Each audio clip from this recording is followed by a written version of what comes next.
Good evening. This is Fear NOX. Tonight you will hear the kind of stories surface crews do not share unless they trust you. Divers, tenders, instructors, and night shift operators. People trained to stay calm, follow checklists, and never raise their voice, trying to explain the exact moment the water changed around them. These accounts come from steady hands and practiced breaths. Voices cutting out mid-sentence, lines going slack when they should be tight, and final words that do not match the scene recovered minutes later. Nothing dramatic, just that slow, sinking realization that something below them had already made its move. Subscribe and hit the bell. If you have ever waited on a voice to come back on the radio, this one is for you. All right, let us get into it. I was the lead diver on a night survey, assessing the structural integrity of a submerged quarry wall. The air above the water was sharp with a late autumn chill, and a thin fog clung to the surface.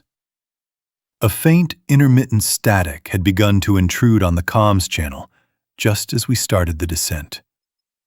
The quarry lake was a deep, dark cut into the Appalachian bedrock, fed by underground springs. Its waters were notoriously cold, even in warmer months, and visibility could shift without warning. Our task was to document a section of the old quarry face, specifically a series of ledges and a suspected room at a considerable depth. The surface team, consisting of 2 tenders and a comms operator, monitored my progress from a small, temporary cabin set up near the water's edge. Headlights from our vehicles cut through the night, illuminating the immediate work area. The hum of the generator provided a steady background drone to the quiet night. The gravel underfoot crunched with every movement. Our standard procedure involved a full face mask with integrated comms, a primary tether line, and a secondary safety line. I carried a depth log and a small, waterproof recorder to capture observations. The surface team maintained a detailed logbook, noting depth, time, and any communications. This was a routine operation for our team, though night dives always added an extra layer of caution. We had surveyed dozens of these old quarry sites across the region, mapping their submerged features for various engineering projects. The isolation of these locations was typical, often requiring a drive down a narrow, winding trail off the main highway. The forest pressed in close around the water, amplifying the sense of being cut off from the world. I entered the water just after midnight. The initial plunge was a shock of cold, even through the dry suit. I began my controlled descent, following the guideline. The surface lights quickly faded into a diffuse glow above me. The water temperature dropped noticeably at about 30 feet, a distinct thermocline marking the boundary between the surface layer and the deeper, colder water. My breathing was steady, a muffled sound inside the full face mask. I reported my depth and conditions to the surface team every few minutes. The static on the comms channel persisted, a low, crackling whisper beneath the voices. It was not severe enough to warrant an abort, but it was a constant, irritating presence. At a depth of about 100 feet, I reached the first ledge. The rock face was rough, covered in a thin layer of fine silt. My powerful dive light cut through the gloom, revealing the ancient tool marks on the stone. I began my visual survey, documenting the features as I moved along the wall. The water was remarkably clear at this depth, a stark contrast to the murkier surface layers. I reported the clarity and the stable conditions. The comms operator acknowledged my transmission, their voice slightly distorted by the persistent static. I continued my descent, following the wall downwards. The target room was located deeper, at approximately 180 feet. I had studied the sonar scans, which indicated a large, irregular opening. As I approached the estimated depth, the water temperature dropped again. feeling barely above freezing. I could feel the cold seeping through the layers of my suit. My light beam swept across the dark rock, and then I saw it. A wide, dark aperture in the quarry wall. It was larger than the sonar had suggested, a gaping maw in the stone. I reported the discovery, confirming the presence of the room. The comms operator instructed me to proceed with caution, reminding me of the silt risk. I carefully entered the opening, pulling myself along the rock face. The room was vast, its ceiling lost in the darkness above my light. The floor was covered in a thick layer of fine silt, undisturbed for decades. I moved slowly, trying not to stir the sediment. The air inside my mask felt heavy, and the sound of my own breathing was amplified by the enclosed space. I began to describe the dimensions of the room, my voice calm and measured. The static on the comms channel seemed to intensify slightly, making the surface team's responses harder to discern. I repeated my observations, ensuring they were logged. As I moved deeper into the room, my light caught a large, submerged beam, likely part of an old support structure, spanning across the room about 10 feet above the floor. It was encrusted with mineral deposits, but still solid.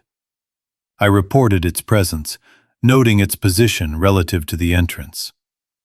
I planned to pass under it to explore the far side of the room. Just as I was about to move, I noticed a subtle shift in the water around me. A faint, almost imperceptible cloudiness began to form near the floor. It was the first sign of a silt disturbance.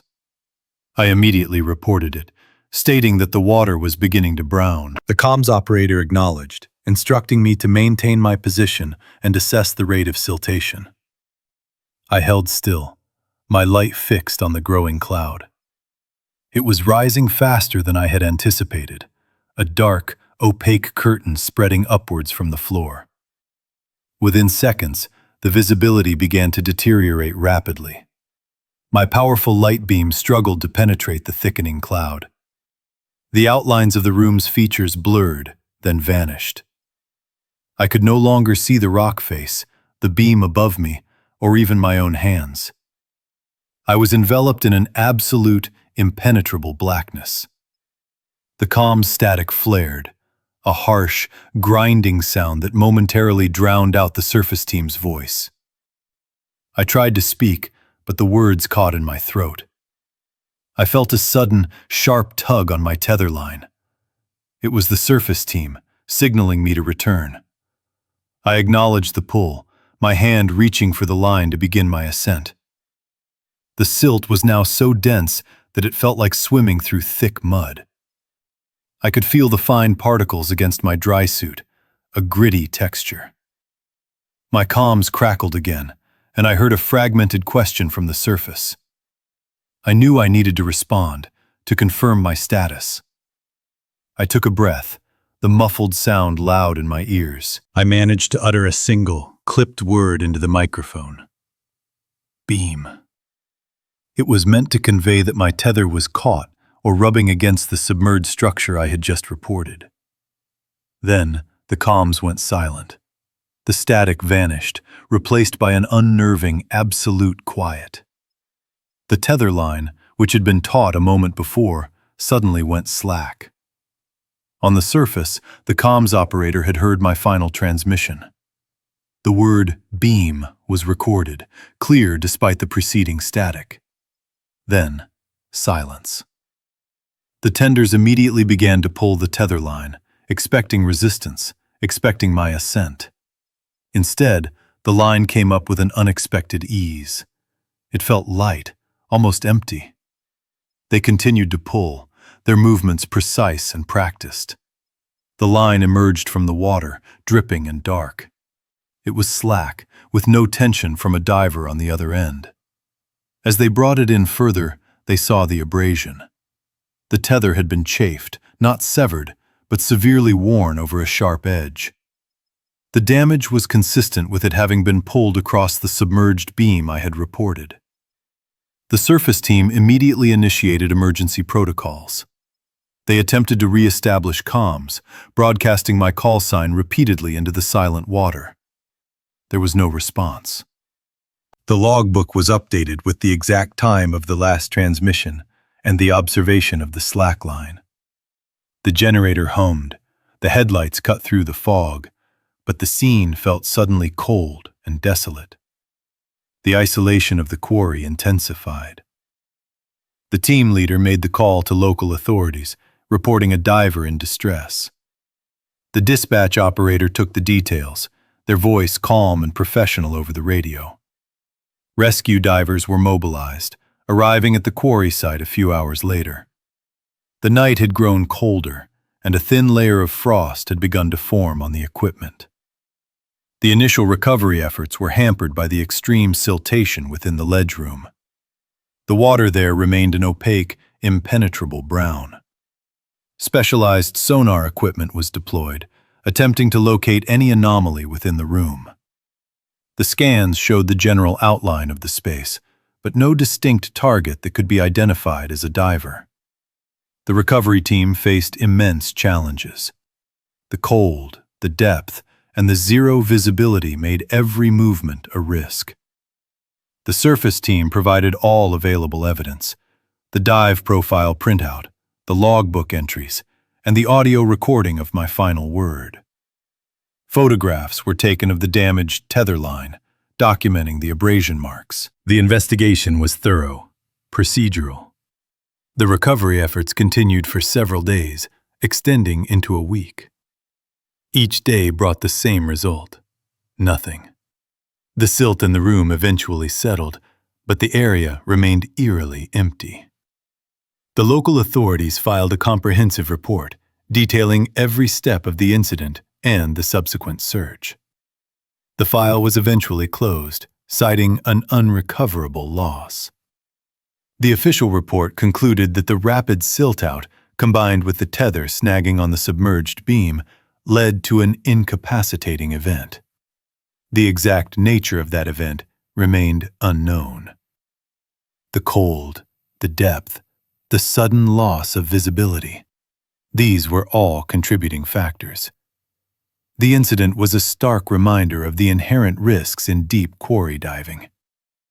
I still hear it sometimes: the low, crackling static on the comms channel, the muffled sound of my own breathing, and that final, clipped word, echoing in the absolute silence that followed.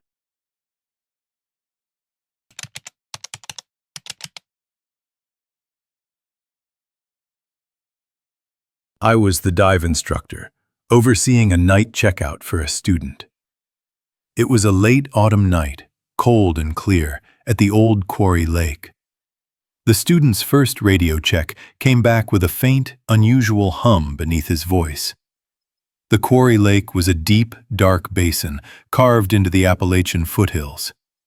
Its steep, rocky sides dropped quickly to a silty bottom, reaching depths of over 100 feet in places. This particular section, a former CCC reservoir, was known for its clear surface water, but also for its sudden, sharp thermoclines. We used a small, unheated cabin near the water's edge as our base, its single generator humming softly, casting a weak light across the gravel path. Tonight, the air was barely above freezing, and a thin frost had already begun to form on the exposed rocks. The isolation of the place was absolute once the sun went down, with only the distant sound of a highway barely audible through the dense forest. Our night dive procedures were always meticulous.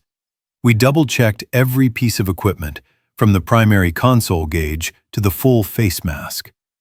Communication protocols were rehearsed, and depth limits were clearly established. The student, a man named Mark, was competent in open water, but new to the specific challenges of night diving. This was his final checkout, a solo descent under my direct radio supervision. My surface setup included a powerful radio, a backup light, and a detailed logbook for recording every transmission and observation. The hum I heard earlier on his initial radio check was a minor anomaly. easily dismissed as interference from the generator or a slight frequency drift. I made a note of it on my slate, a small detail in an otherwise routine preparation. Mark entered the water just after 9 o'clock. The surface was calm, reflecting the few stars visible through the crisp night air. His initial reports were clear and concise. He confirmed his depth, his air pressure, and the visibility, which he described as surprisingly good for the first 20 feet. I logged each report, watching the faint glow of his dive light descend into the black water. The radio crackled with the sound of his breathing, a steady, rhythmic intake and exhalation that indicated calm and control. He reported passing the first thermocline at about 30 feet, noting the sudden drop in temperature. His voice remained strong, unaffected. I could hear the faint bubbling of his exhaust, a constant presence on the radio channel. He continued his descent, following the pre-planned profile. His console gauge showed a steady rate of drop. At around 60 feet, he reported reaching the first ledge, a wide, flat shelf of rock. He spent a few minutes there, practicing buoyancy control and shining his light into the deeper water. The hum on the radio had faded, or perhaps I had simply grown accustomed to it. The night air grew colder around me, and I pulled my jacket tighter, watching the dark surface of the lake. Mark's voice came through again, reporting his intention to descend to the next depth, a target of around 90 feet. This was where the second, more pronounced thermocline was expected. As he approached 75 feet, his voice changed. It became noticeably thinner, as if he were speaking from a greater distance.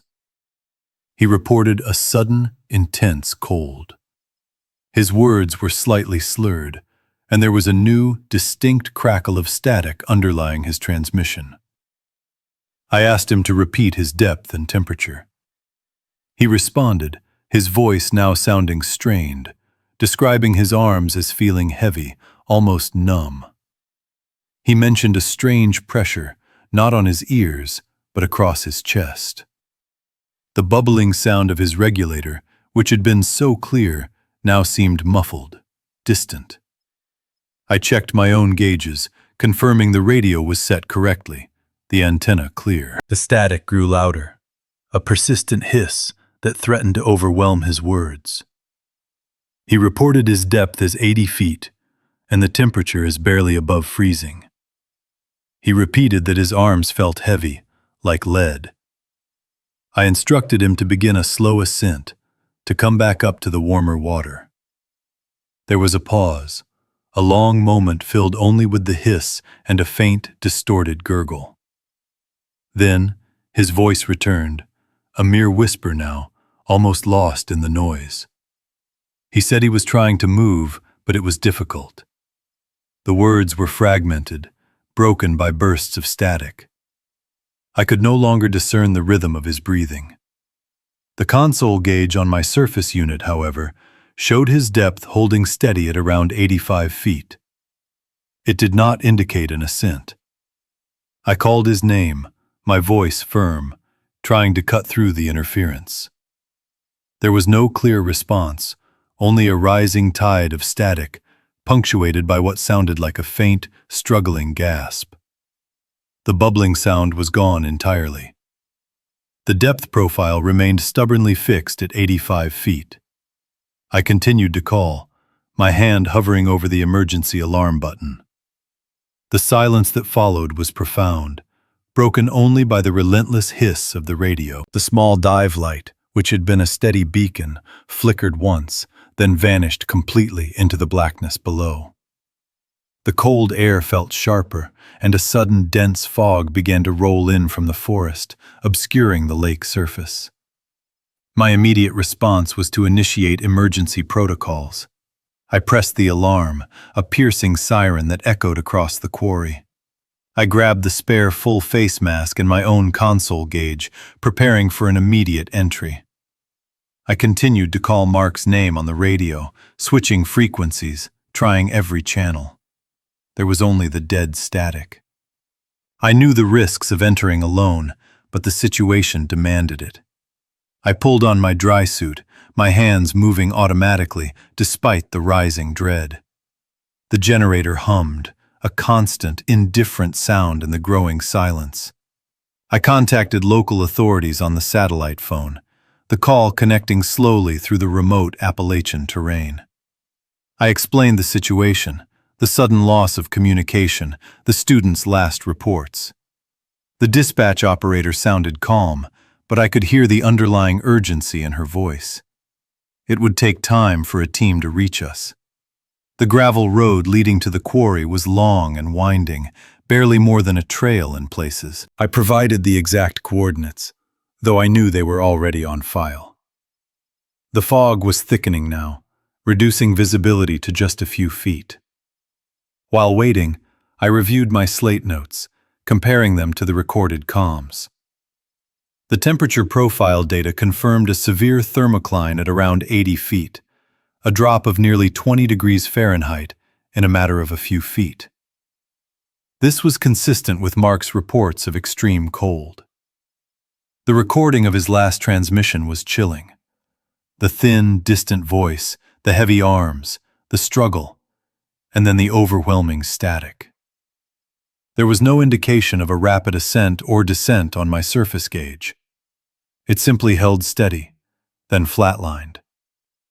About an hour later, the first set of headlights cut through the fog, bouncing along the trail. It was a local search and rescue team, followed by a small medical unit. They set up powerful floodlights, illuminating the eerie, fog-shrouded lake. The hum of their equipment joined the generator. We reviewed the evidence, my logbook, the dive computer data from Mark's last recorded dive, and the radio recordings. The team prepared for a recovery dive, but the conditions were deteriorating rapidly. The fog was now so dense it felt like a physical presence, and the temperature continued to drop. The recovery dive commenced just before midnight. 2 experienced divers entered the water, equipped with powerful lights and specialized sonar. The cold was intense, even for them. They reported zero visibility below about 40 feet due to the silt and the darkness. After nearly an hour, they surfaced, reporting no visual contact with Mark. They had swept the area around 85 feet where his depth gauge had last registered, but found nothing. The bottom was a soft, featureless silt, easily disturbed. They did, however, recover his console gauge, which had somehow detached from his BCD. Its display showed a final depth of 87 feet and a water temperature of barely above freezing. There was no sign of his full face mask, his tank, or his body. The search continued for several days, expanding beyond the quarry lake into the surrounding forest. Local authorities combed the area, but found no trace. The official report concluded with apparent dissociation due to extreme cold shock combined with compromised communication. There was no equipment malfunction found on the recovered console gauge. No medical preconditions were identified. The file was eventually closed, the case remaining an unsolved disappearance. The quarry lake, once a training ground, became a place of quiet dread. The incident left a profound mark.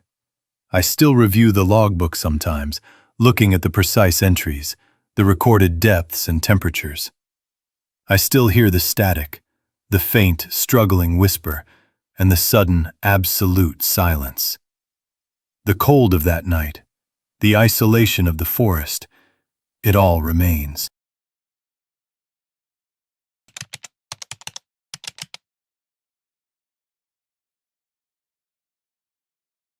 I was a lead diver on a geological survey team. It was late autumn, the air cold, and the lake surface still. Our sonar had shown an anomaly along the quarry wall. My partner and I were tasked with mapping the submerged features of a deep quarry lake, nestled in a region of steep ridges and dense forest. The lake was known for its extreme depths and clear, cold water, a common characteristic of these man-made reservoirs. Our initial sonar sweeps had indicated a significant vertical drop-off along one particular wall, a sheer face that plunged hundreds of feet. What caught our attention was a faint, irregular echo about 200 feet down, suggesting a recess or a void that did not appear on any existing charts. We planned a series of dives to investigate this specific area.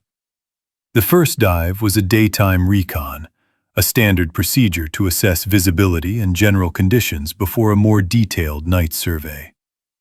We felt a subtle, consistent pull against our bodies as we approached the target depth, a gentle current that was entirely unexpected in such a still body of water. Our work followed a strict protocol designed for safety and precision in challenging environments. Each dive began with a thorough equipment check, ensuring our full-face communication systems were clear, our rebreathers functioning, and our dive lights charged. We meticulously logged our gas mixtures, planned bottom times, and ascent profiles. The surface team, stationed in a small cabin near the shore, maintained constant radio contact, monitoring our depth, gas consumption, and heart rates. They also managed our primary guideline, a robust rope secured to a surface anchor, which we would follow down to the target area. The quarry lake was a familiar environment, but its depths always demanded respect. The water temperature dropped significantly below the thermocline, becoming barely above freezing, and ambient light faded quickly, even during the day. Our logbook entries detailed every parameter, every observation, every minor deviation from the plan. This methodical approach was our safeguard against the inherent risks of deep water exploration. The incident began during our second dive, a planned night operation to get a clearer view of the sonar anomaly. We descended along the guideline, the beam of my primary light cutting a narrow path through the deepening blue. The surface lights became distant pinpricks, then vanished entirely. The cold pressed in as we passed the first thermocline, a distinct layer where the water temperature dropped sharply.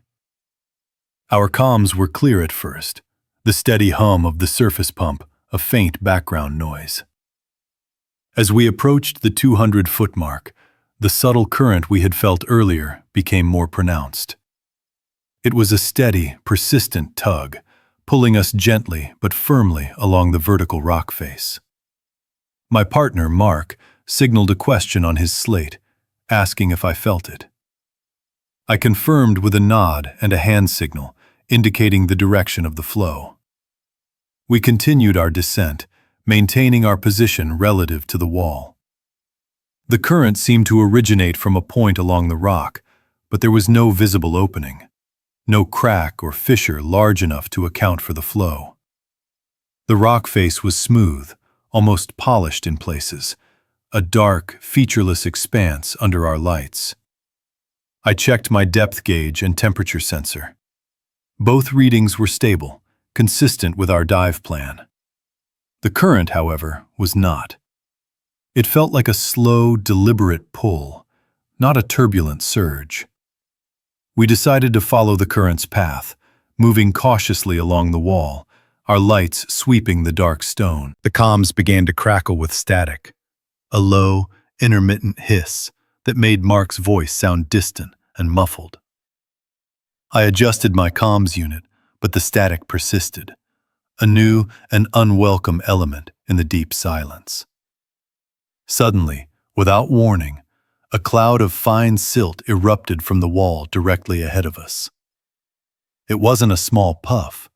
It was a dense, expanding bloom that instantly swallowed our lights. Visibility dropped to 0. One moment, I could see the rock face. The next, I was in a complete blackout, surrounded by a thick, particulate fog. The current seemed to intensify slightly, pushing us into the swirling cloud. I reached out, trying to maintain contact with the wall, but my hand met only the soft, particulate water. My comms crackled again, and Mark's voice was a garbled whisper, almost lost in the static. I could hear a note of urgency, but the words were indistinguishable. I tried to respond, but my own voice felt swallowed by the interference. I felt for the guideline, our lifeline back to the surface. My hand closed around it, and I began to pull myself along, trying to orient myself. That's when I felt it. The line was not smooth. There were turns, loops, and what felt like deliberate knots tied into the rope. These were not the simple markers we used, nor were they accidental snags. They were complex, interlocking patterns, almost like a series of figure eights, spaced irregularly along the line. I knew for certain neither Mark nor I had tied these. We had checked the line meticulously before the dive. The surface team would never have allowed such knots. The realization sent a cold jolt through me, colder than the surrounding water. The current continued to tug, pulling me deeper into the silt cloud, away from where I thought Mark should be. The static on my comms became almost constant, a harsh, grating sound that made communication impossible. I could hear Mark's breathing, ragged and fast, but no clear words. The strange knots on the guideline continued, each one feeling deliberate, almost like a trail of breadcrumbs leading us further into the unknown. I tried to untie one of the knots, but it was tight, almost fused by the pressure and cold. My fingers, encased in thick gloves, struggled with the unfamiliar pattern. The current, now noticeably stronger, began to pull me with more force, dragging me along the wall. I could feel the rough texture of the rock scraping against my tank as I was pulled sideways. This was no longer a gentle tug.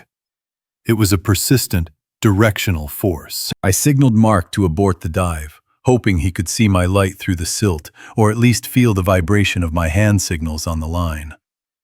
There was no immediate response. The surface team, through the garbled comms, began to ask for our status.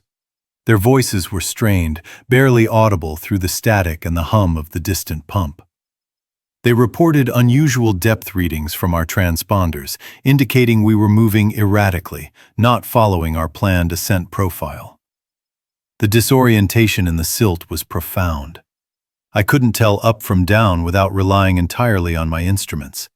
The cold felt sharper, more invasive, as if the water itself was pressing in with intent. I focused on the guideline, my only tangible connection to the surface, and began to pull myself upward against the current. As I ascended, the strange knots continued to appear on the line. Each one was a stark piece of evidence that something was profoundly wrong. They were spaced at irregular intervals, some tight against each other, others separated by several feet of smooth rope. It was as if someone or something had been actively manipulating our guideline while we were down there. The silt cloud slowly began to thin as I gained altitude, but the current remained, pushing me slightly off the vertical. I could just make out the faint glow of Mark's light above me, a small, wavering beacon in the murk. His breathing was still audible, still fast, but the static had lessened slightly. He was also ascending, following the same compromised guideline. The surface team continued to call, their voices now clearer, demanding an immediate return to the surface. We broke the surface a few minutes later, gasping for the cold night air. The surface team was already there, their headlights cutting through the fog that had begun to roll in over the lake. They helped us out of the water, their faces etched with concern. Our comms logs showed significant periods of static and garbled transmissions. Our depth profile showed erratic movements, consistent with being pulled by an unknown current. The guideline was immediately examined. The strange knots were still there, undeniable and inexplicable. They were complex, almost decorative in their intricacy, certainly not the result of a simple snag or entanglement. There was no logical explanation for their presence. Our official report detailed the unexpected current. the sudden silt bloom, and the inexplicable knots on the guideline. The dive site was immediately closed for further investigation. Subsequent sonar sweeps and ROV deployments found no inlet, no fissure, no geological feature that could account for the steady inflow we had experienced. The water samples showed no unusual particulate matter or temperature anomalies. The incident was filed as an unexplained environmental event, a rare occurrence in an otherwise predictable environment. My partner and I were debriefed extensively, but we had no answers beyond our observations.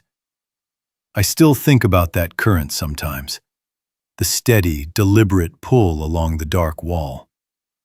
I remember the feel of those knots on the line, the way they seemed to have appeared from nowhere.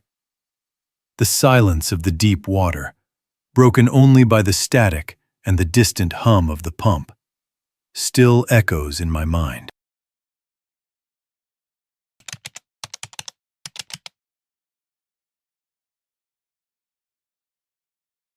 I was preparing for a deep night dive, a routine check of the old quarry floor.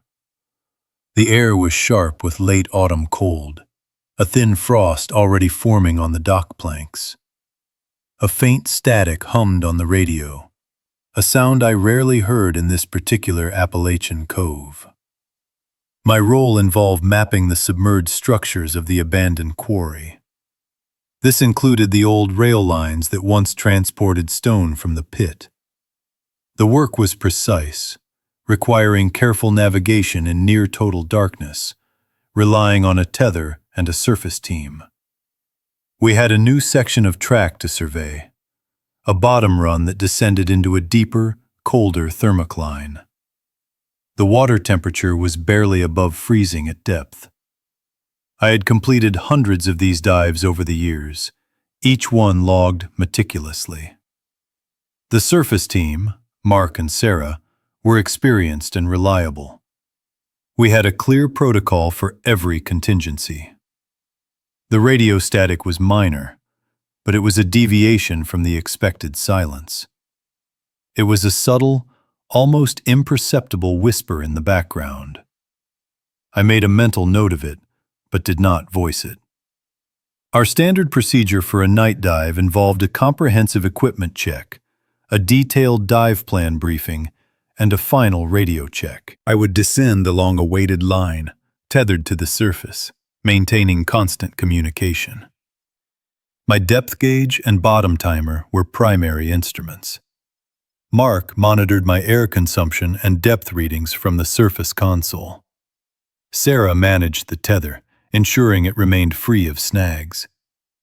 The quarry lake was deep, its walls dropping sharply to a flat, silt-covered floor. Visibility was often limited, especially below the first thermocline, where the water turned to an inky blackness. The rail lines were a primary feature of the quarry floor. They were mostly intact, a series of submerged metal tracks disappearing into the murk.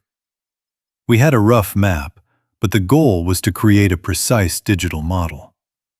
The work was slow, methodical, and required absolute focus. The cold was always a factor, even in a dry suit. The isolation of the deep water was profound, broken only by the muffled sound of my own breathing and the occasional crackle of the radio. We had never encountered any significant issues on these dives, only the expected challenges of a dark, cold environment. I entered the water just after midnight, the surface illuminated by our work lights. The initial descent was smooth, the cold biting at my exposed face before the dry suit sealed me off. I passed through the first thermocline, feeling the sudden drop in temperature. The visibility diminished rapidly, the light from my headlamp struggling against the particulate-laden water. I reached the bottom of the main shaft, a depth of about 100 feet, and began my traverse along the known rail line. The metal tracks were cold and slick under my gloved hand. My headlamp beam cut through the darkness, revealing the rusted sleepers and rails. I moved slowly, methodically, deploying markers and taking readings. The tether paid out smoothly from the surface. I could hear Mark's calm voice occasionally on the radio, confirming my depth and air pressure. The static was still present, a low background hum, but it was not interfering with communication. I reached the end of the previously mapped section and began to follow the tracks into uncharted territory. The rail line descended gradually, following the contours of the quarry floor. The water grew colder with each foot of descent. I could feel the chill radiating through my suit, a constant presence. The silt on the bottom was fine, easily disturbed, and I moved with extreme caution to avoid a blackout. The rail line here was less distinct, partially buried in sediment. I was focused on the task, my attention entirely on the track ahead. I reported my depth, a little over 150 feet, and continued to move forward. The tether remained taut, a constant connection to the surface. Then, the line went slack.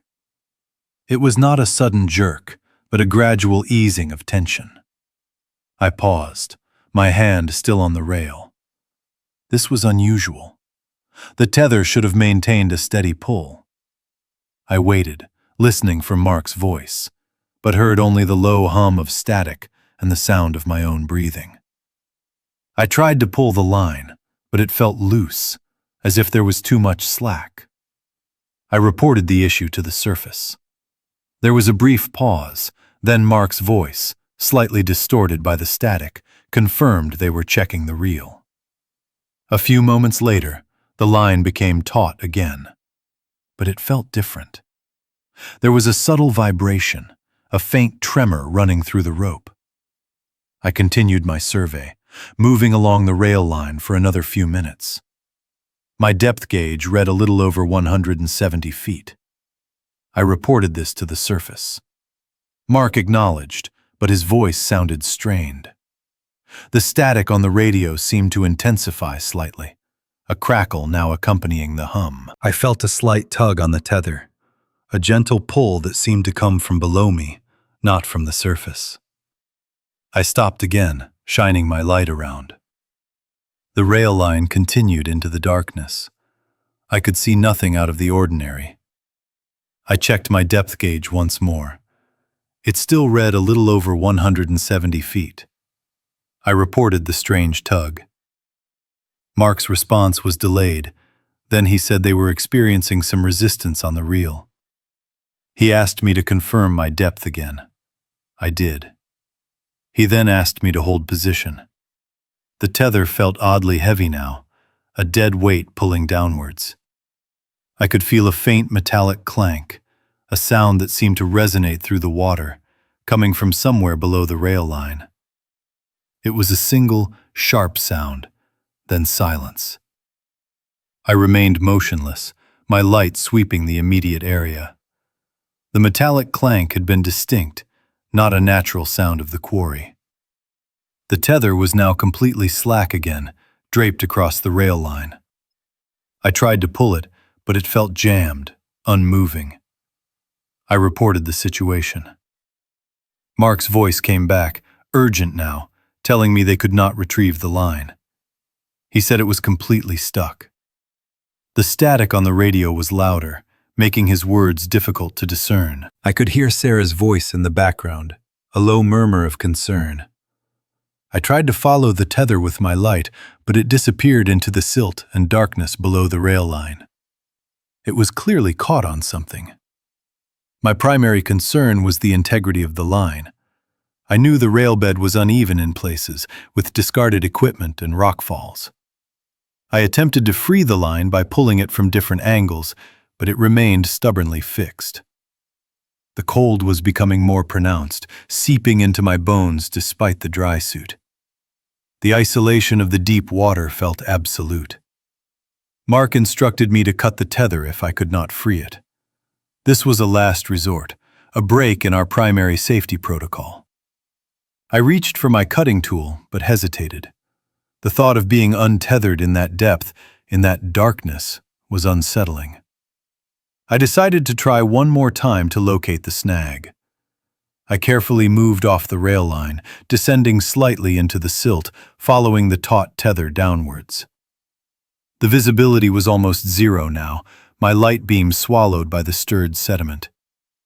I felt along the line, my gloved fingers searching for the obstruction. The tether led me deeper, past the rail line, into a narrow crevice between two large, submerged rocks. My hand brushed against something cold and hard. It was metal, a thick, rusted plate. The tether was wedged tightly underneath it. I tried to pry it loose, but it was immovable. The plate felt like part of a larger structure, something heavy and deeply embedded in the quarry floor. I reported my findings, describing the metal plate and the jammed tether. Mark's voice was clearer now, the static having momentarily lessened. He asked me to confirm my depth again. I looked at my gauge. It read a little over 170 feet. There was a long silence from the surface. Then Mark spoke, his voice low and strained. He said their console was reading a depth of over 200 feet. He repeated it, slowly. Over 200 feet. My depth gauge was clearly showing a different reading. I checked it again. 170 feet. I reported the discrepancy.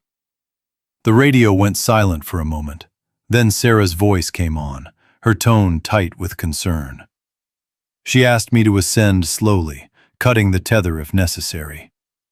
The depth mismatch was a serious problem. I felt a cold dread settle over me. My gauge was calibrated, checked before every dive. The surface console was also reliable. One of them was wrong, and the implications were profound. I cut the tether, feeling the sudden, unnerving freedom in the darkness. I began my slow ascent, relying on my own instruments, leaving the jammed line behind. I surfaced a little while later, cold and shaken. Mark and Sarah were waiting, their faces grim in the beam of the headlights. My depth gauge was immediately checked against their console. The discrepancy was undeniable. My gauge read a maximum depth of 172 feet. Their logbook showed a maximum depth of 208 feet at the point of the tether jam. The difference was significant, almost 40 feet. A full report was filed. The dive was officially logged as an equipment malfunction, though the exact cause of the depth gauge discrepancy was never definitively determined.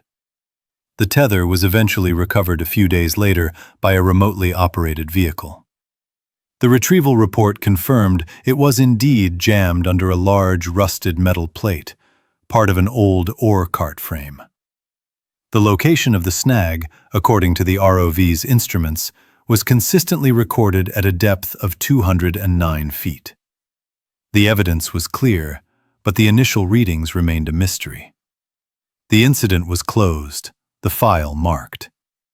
I continued diving, but never in that particular quarry again. The memory of that metallic clank, and the feeling of the tether pulling downwards when my gauge read a shallower depth, stayed with me. I still hear that faint radio static sometimes, a whisper in the quiet of the night, reminding me of the cold, dark places beneath the surface.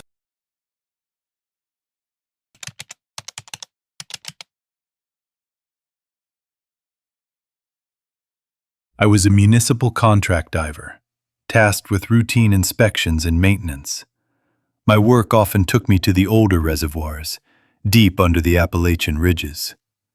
This particular night was cold, the air barely above freezing, and the water promised to be colder still. My assignment was a sweep of the primary outlet gate at the Blackwood Reservoir. The structure was an old concrete and steel design, dating back to the Civilian Conservation Corps era. It was late autumn, and the surrounding forest was mostly bare, a skeletal silhouette against the faint glow of the distant town. The surface team had set up a small generator, its hum a steady background to the quiet lapping of the water against the shore. I checked my full face mask, the comms system, and the integrity of my tether. The night air held a crisp, metallic scent, typical of these high-elevation lakes. My routine was always the same, a practiced sequence of checks and double checks. I reviewed the intake diagram one last time, noting the dimensions and potential snag points. The surface team, 2 experienced tenders, monitored my air supply and communications. We had worked together for years, a silent understanding passing between us. The water temperature log showed a surface reading of about 40 degrees Fahrenheit, with a predicted thermocline drop further down. I adjusted my dry suit, ensuring a tight seal against the cold. My dive slate, secured to my wrist, held the specific instructions for the gate inspection. I entered the water slowly, the cold seeping through the dry suit's outer layers before the thermal undergarments took hold.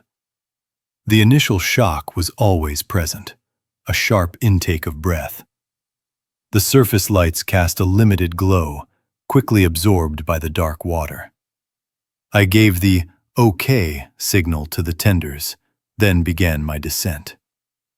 The tether paid out smoothly, a lifeline connecting me to the world above.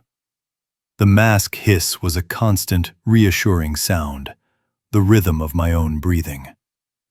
As I went deeper, the ambient light faded completely, replaced by the beam of my primary lamp. The water grew colder with each foot of descent. I passed through the thermocline, a sudden, distinct drop in temperature that felt like entering a different liquid. Visibility was already poor, a murky green-black that swallowed light. At about 60 feet, the silt began to thicken, stirred by the faint currents near the outlet. My lamp beam became less effective, scattering off the suspended particles. I reached the gate structure, a massive concrete wall that felt immense and silent in the dark. I signaled my arrival to the surface team, a brief, clear transmission. My task was to sweep the gate, checking for debris accumulation or structural anomalies. I moved slowly, methodically, running my gloved hand along the cold, rough concrete.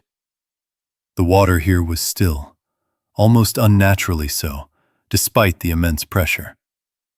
The only sounds were my own breathing and the faint hum of the tether cable, transmitting vibrations from the surface generator.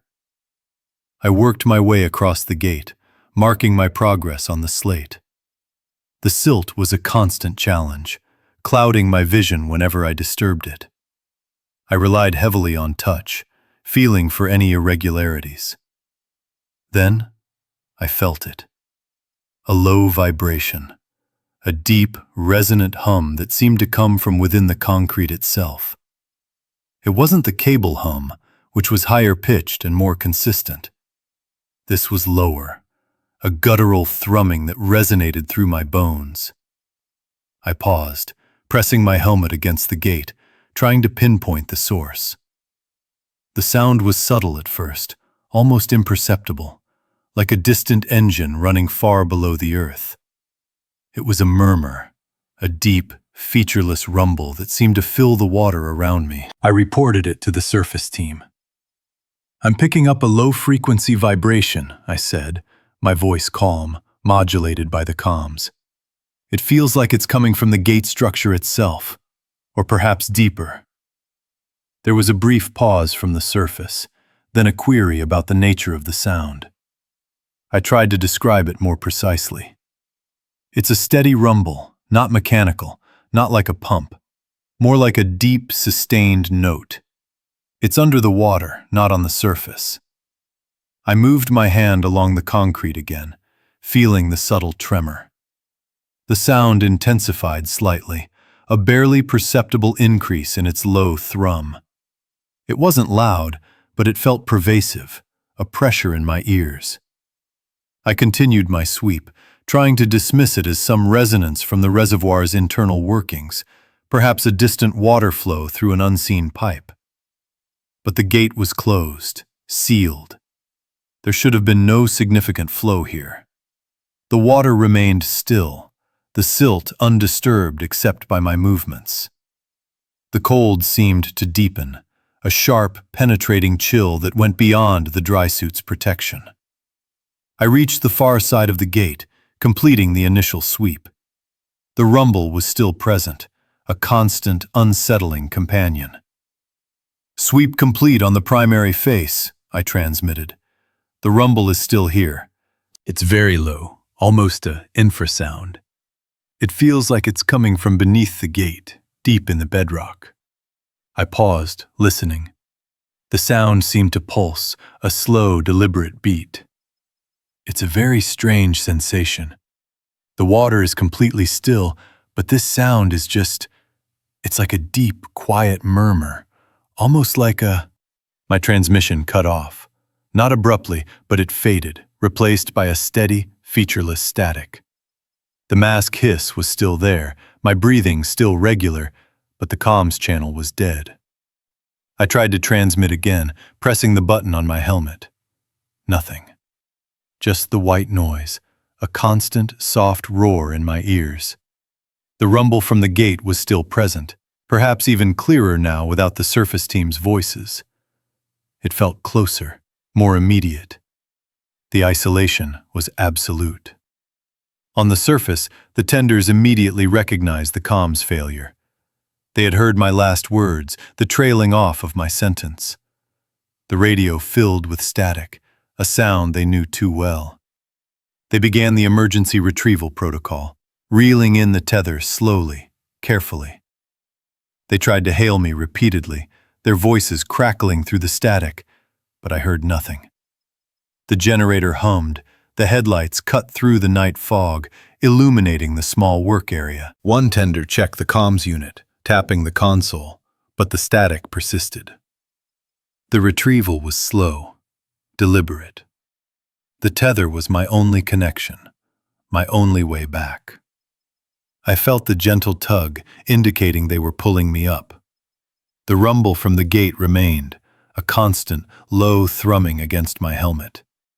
It didn't change, didn't intensify, but its persistence was unnerving. The cold was a dull ache now, a pervasive sensation that seemed to seep into my core. I kept my lamp focused on the tether, watching it ascend into the murky darkness above. The silt continued to obscure my vision, a swirling cloud around me. As I ascended, the water temperature gradually increased, a subtle shift that signaled my approach to the thermocline. The static in my comms remained, a steady, featureless roar. I could feel the pressure lessening, the weight of the water slowly lifting. The rumble from below the gate began to fade, becoming less distinct, absorbed by the increasing distance. It was a gradual diminishment, not a sudden cessation. I continued to monitor my air, ensuring a steady, calm breathing pattern. Panic was not an option.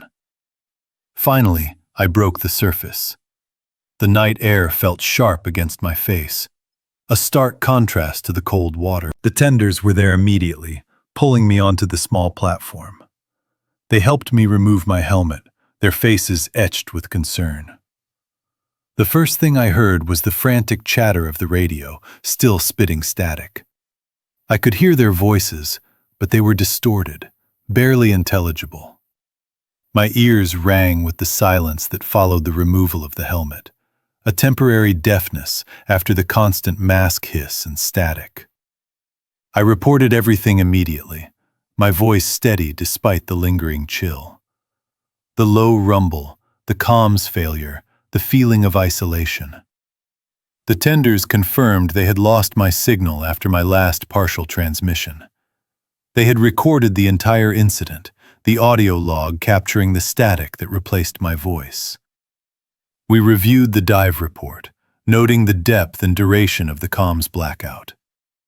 The city work order was updated with the incident details.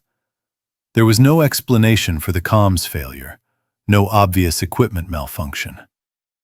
Later, the audio recording was analyzed. The low-frequency rumble I described was present, a faint, almost subliminal sound beneath my voice. It was consistent, a steady, deep thrumming that seemed to emanate from the water itself. After my transmission cut off, the static was pure, featureless, devoid of any other sound. The operations memo noted the unexplained audio anomaly and the comms failure, recommending further investigation. No subsequent dives were scheduled for that specific gate for some time. I still think about that sound, that quiet murmur under the still water. It was a presence, unseen and unheard by anyone else in that moment. The cold, the dark, the isolation, they all contributed to the feeling. But the sound itself was something else, something that lingered. I still hear it sometimes, a deep, quiet thrumming, just at the edge of hearing. It comes back to me in the quiet moments, a subtle resonance from the deep.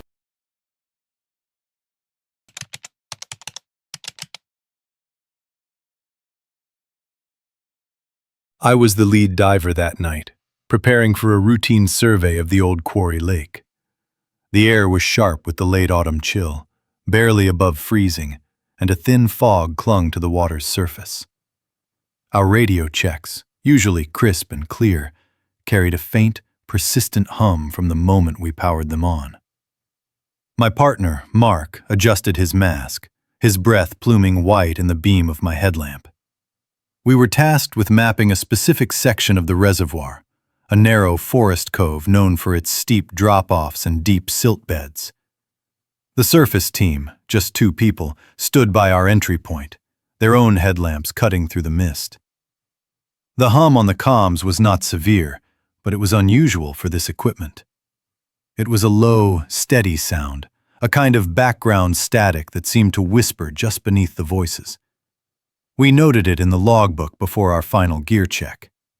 The water looked still and black, reflecting the distant headlights of a passing vehicle on the highway above the ridge.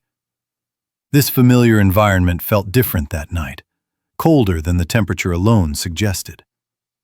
We had performed many dives here, but the hum introduced an unfamiliar tension. We dismissed it as a minor electrical anomaly, a common occurrence, and proceeded with our plan. The cold seeped into our dry suits even before we entered the water, a promise of the depths we were about to explore. Our dives were always methodical, following strict protocols. We specialized in deep water recovery and survey work in these Appalachian quarry lakes and CCC reservoirs. The terrain was always challenging, with submerged trees and sudden dramatic changes in depth. Mark and I had been a buddy pair for several years, our movements underwater almost synchronous. We relied on a shared reel for navigation and safety, always keeping a hand on the line. Our radios were our lifeline to the surface and to each other, especially in low visibility. We carried dive slates for communication, though voice comms were preferred. The water temperature dropped significantly with depth, often creating distinct thermoclines that felt like invisible walls. Below a certain point, sunlight never penetrated, and our powerful lights were the only source of illumination. The bottom of these lakes was often covered in a fine, suffocating silt, easily disturbed into a complete blackout. We understood the risks and respected the environment. Every piece of equipment was checked and rechecked, every dive plan meticulously reviewed. This was our job, and we took it seriously. The isolation of these deep, cold waters was a constant factor, demanding absolute focus and trust in our partner. Our training covered all contingencies, from equipment failure to sudden currents. The surface team maintained a detailed logbook, recording our depth, time, and air consumption. They were our eyes and ears above, ready to respond. This professional system had served us well. We descended slowly, our lights cutting through the murky water. The initial thermocline hit us at about 20 feet, a sudden drop in temperature. The hum persisted. Mark was just to my left, his light beam occasionally crossing mine. We followed the contour of the submerged ridge, deploying our shared reel. The line paid out smoothly, a tactile connection to our planned route. Visibility was fair for the first 100 feet, then began to degrade as we approached the silt shelf. This was the area we needed to map, a wide, flat expanse of fine sediment at the base of the ridge. I signaled to Mark, indicating we would slow our pace. The water grew colder, thermoclines pressing. The silt shelf appeared as a gradual darkening below us, a clouding that absorbed our light. We reached the edge, the fine particles swirling gently with our movements. I felt the silt's texture on my gloved hands as I steadied. Mark was still beside me, his light a steady beacon. We began our search pattern, moving slowly across the shelf, maintaining visual contact. The radio hum seemed to intensify slightly here. I checked my depth gauge. We were at about 150 feet. The temperature chart on my slate showed the water was barely above freezing. We continued for what felt like several minutes, our lights methodically sweeping the featureless bottom. Silt was easily disturbed, creating brief blackouts. I heard Mark's breathing over the radio, a steady, rhythmic sound. Then, a slight change in the water current pushed me gently to the right. I adjusted my buoyancy, turning back towards Mark. His light was no longer visible. I swept my own beam across the area, but saw only swirling silt. "Mark?" I called over the radio, my voice calm and measured. The hum was still there. No immediate response. I waited a few seconds, my light still searching.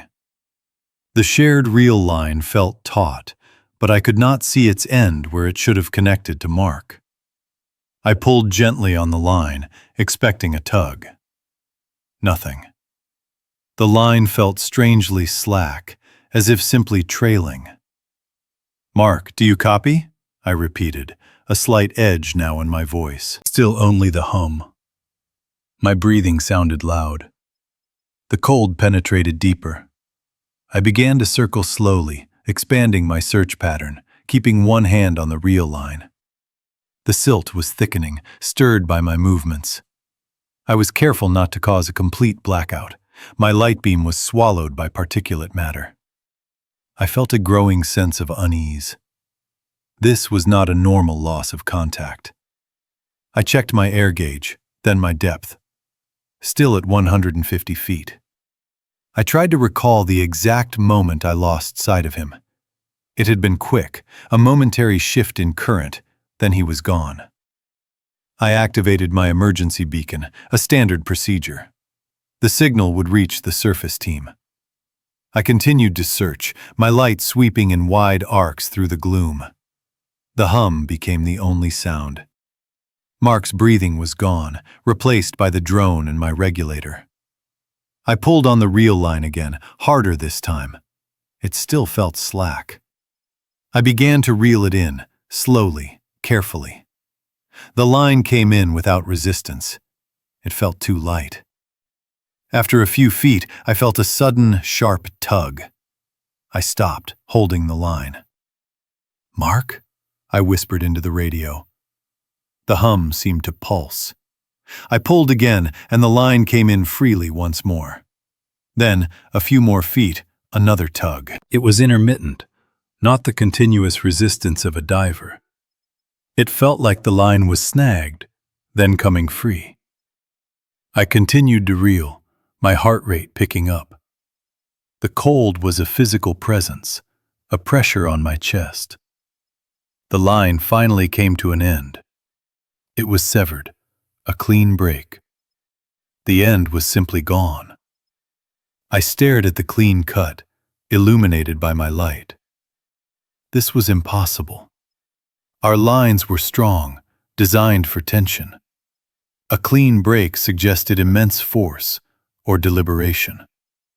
I called the surface team, my voice tight. "Surface, this is Diver 1. Lost visual and line contact with Diver 2. Emergency beacon activated. Line appears severed. The surface team responded immediately, their voices crackling through the hum. Copy, Diver 1. Ascend slowly. Maintain comms. We are initiating emergency procedures. I began my ascent, slowly, carefully, my eyes still scanning the blackness below. The hum was constant, an unsettling companion. I kept calling Mark's name, but received no reply. Only the hum. The water grew slightly warmer as I ascended, but the cold dread remained. I was alone in the deep, and my partner was simply gone. My ascent was a blur of procedural steps. I maintained my safety stops, my mind racing, but my body moving on instinct. The surface team was waiting, their faces grim in the glow of their headlamps. I broke the surface, shedding my mask, and immediately reported the details. The severed line, the sudden disappearance, the lack of any response from Mark. The hum was still present, even out of the water, permeating the night air. The surface team immediately initiated the emergency action plan. One person contacted the local sheriff's department and state police dive team. The other reviewed surface logbook entries and radio transmission recordings. They confirmed that after my initial call, only my voice had been recorded on the comms channel. Mark's last transmission had been a routine air check, about a minute before I lost visual contact. There was no distress signal, no sudden gasp, just silence after his last check. The hum, however, was clearly audible throughout the entire recording, a constant, low drone beneath our voices. Within an hour, first responders arrived. Headlights cut through the forest, illuminating the narrow trail. Gravel crunched as more vehicles arrived. The state police dive team was mobilized, and a full search and recovery operation began. The area was secured, a perimeter established. I provided my statement, detailing every movement, every observation, every sound. I described the silt shelf, the thermoclines, the specific location where I last saw Mark. I drew a sketch of our planned search pattern. The dive team prepared for their own descent. They used specialized sonar equipment to scan the area, hoping to locate Mark or any sign of his equipment. The water was still and black, reflecting emergency lights. The air grew colder as night deepened, a heavy frost settling. The hum persisted, a constant, unsettling presence that amplified the isolation of the cove. The initial search efforts yielded nothing.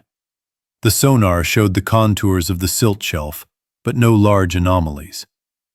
The state police divers conducted a methodical grid search, moving slowly across the bottom, trying not to disturb the fine sediment.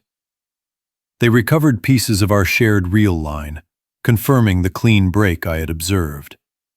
The line was cut, not broken by tension. This detail was logged meticulously in the official report. Days turned into a week. The search continued, expanding beyond the initial area.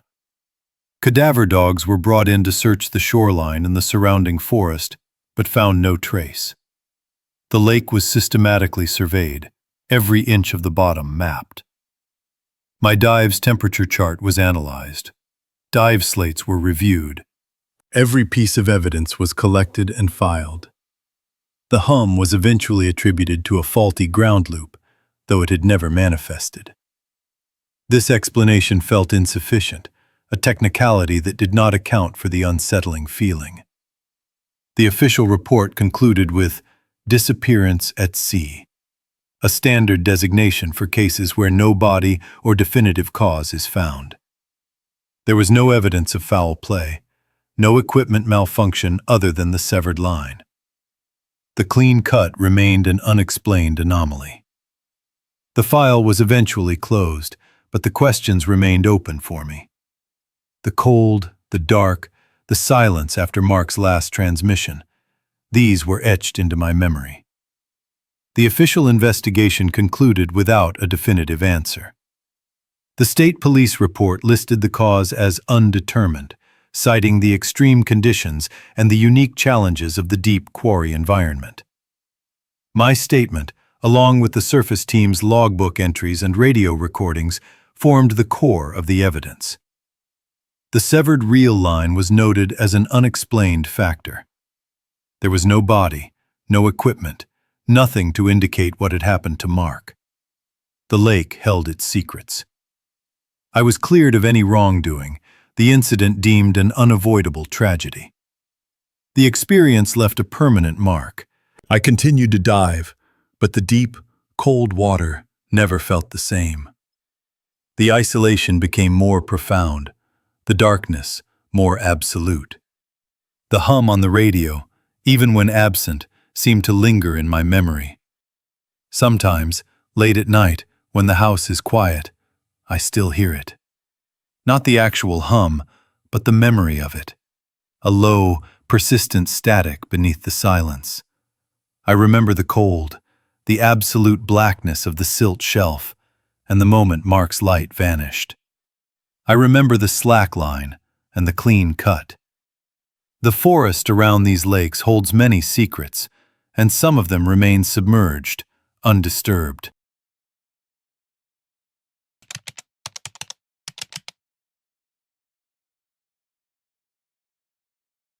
I was working as a surface tender that night. It was late autumn, cold and dark, beside a quarry lake. The first oddity was the way the radio static seemed to hum with an unusual depth. Our team was conducting a night training dive, a routine exercise for advanced certification. The location was a deep quarry lake nestled in the Appalachian foothills, a place known for its clear upper waters and abrupt thermoclines. The air was still, carrying the scent of damp earth and pine from the surrounding forest. Headlights from our vehicles cast long, weak beams across the gravel parking area, barely penetrating the deep shadows under the ridge. The only sounds were the distant drone of insects and the quiet, measured breathing of the surface team. We were positioned on a small wooden dock, the water below us a flat, black expanse. The cold air bit at exposed skin, a sharp contrast to the relative warmth of the water below the surface. This isolation was typical for our training, fostering focus and reliance on procedure. Our routine for night dives was precise, almost ritualistic. Every piece of equipment was checked and rechecked. The primary diver, an experienced instructor, was already submerged, connected to me by a primary line and a full-face communication system. My role as tender was to monitor the line, track the diver's progress, and manage all communications through the surface comms box. A backup diver stood ready, fully geared, prepared for any contingency.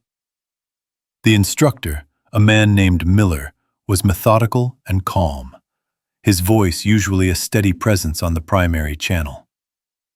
We had a dive plan, a depth log, and a temperature log, all meticulously maintained. The surface comms box recorded every transmission, a standard safety protocol. The night was clear, but the moon was hidden behind the ridge, leaving us dependent on our headlamps and the faint glow from the comms box display. The water temperature was barely above freezing at depth, a factor we always considered. The dive progressed without incident for about 20 minutes. Miller was exploring a section of the quarry wall, reporting his observations in a calm, even tone. I heard the faint drag of his line over the cleat as he moved. The comms box emitted its low, steady hum, punctuated by the occasional crackle of static. Then, Miller's voice came through, clear and unhurried. He requested slack on his primary line, indicating he needed more length to maneuver around an obstruction.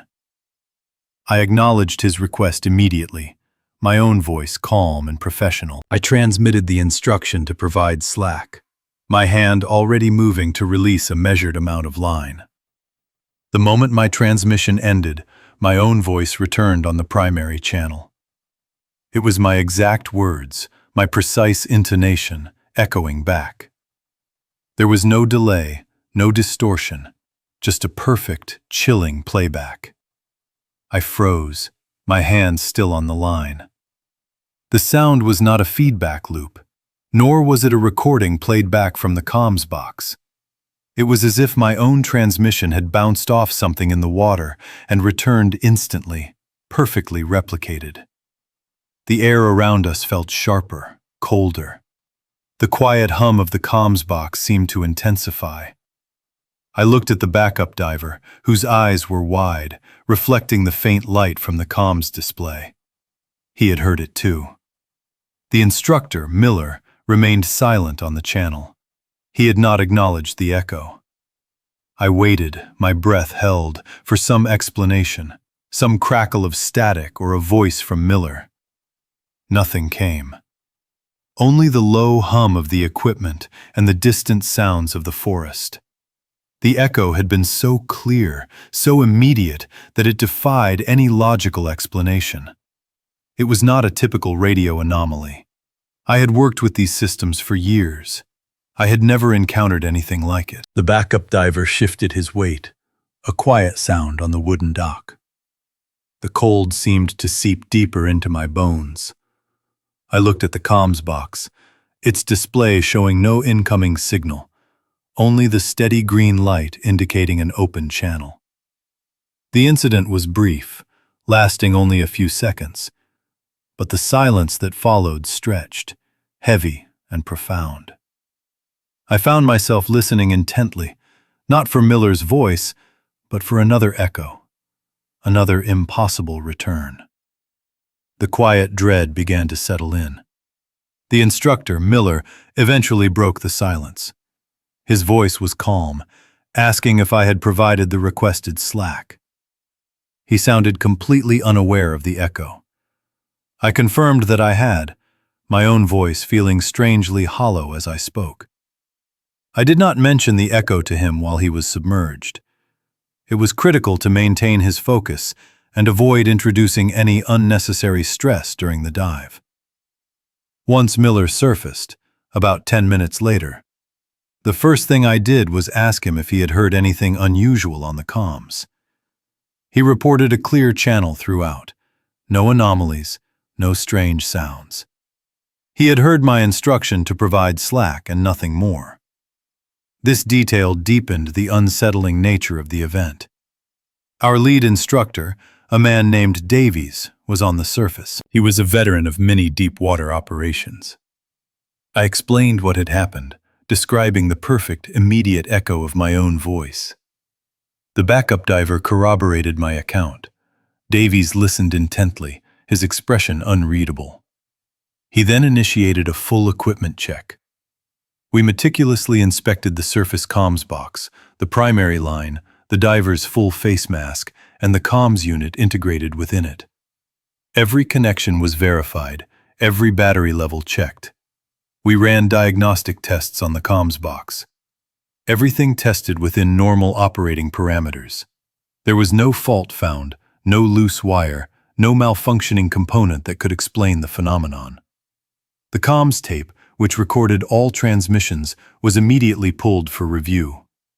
We listened to the recording in the small, unheated cabin near the quarry entrance.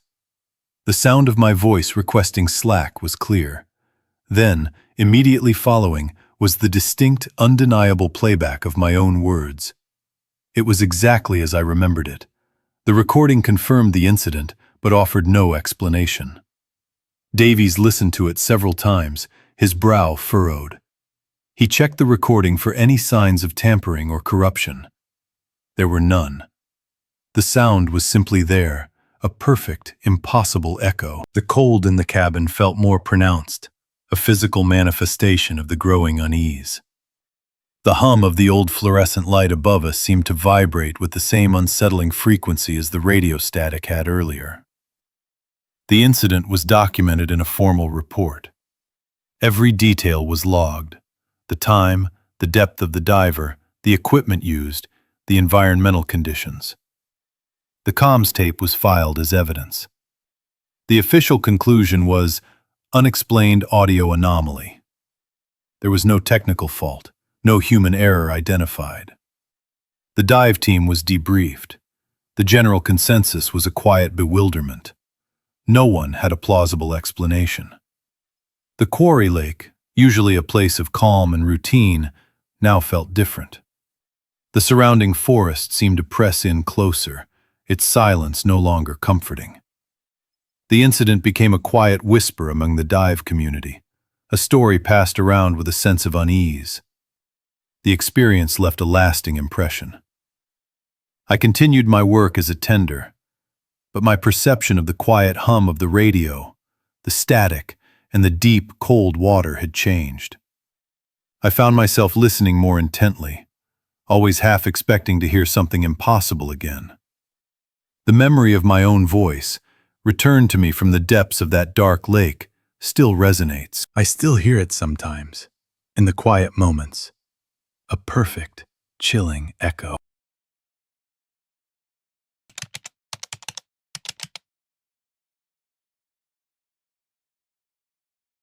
I was on surface support, monitoring comms and gas, when the first anomaly occurred. It was late autumn, the air barely above freezing, and a thin fog hung over the Appalachian quarry lake. The initial report from our diver, Mark, contained a detail that did not quite fit the usual pre-dive checks. Our team was conducting a routine survey of the old CCC reservoir, a deep, cold body of water nestled between steep, forested ridges. Mark was our primary diver for these deep, low-visibility environments. He was equipped with a full-face comms mask, a primary line, and a dive slate for logging observations. The surface console displayed his depth, gas pressure, and elapsed time. The plan was to descend to a specific depth, locate a known submerged structure, a set of old stone steps, and follow them down, mapping their extent. This particular lake was notorious for its rapid thermoclines and the fine silt that could reduce visibility to zero in an instant. We had run similar operations many times before, always with meticulous preparation and strict adherence to protocol.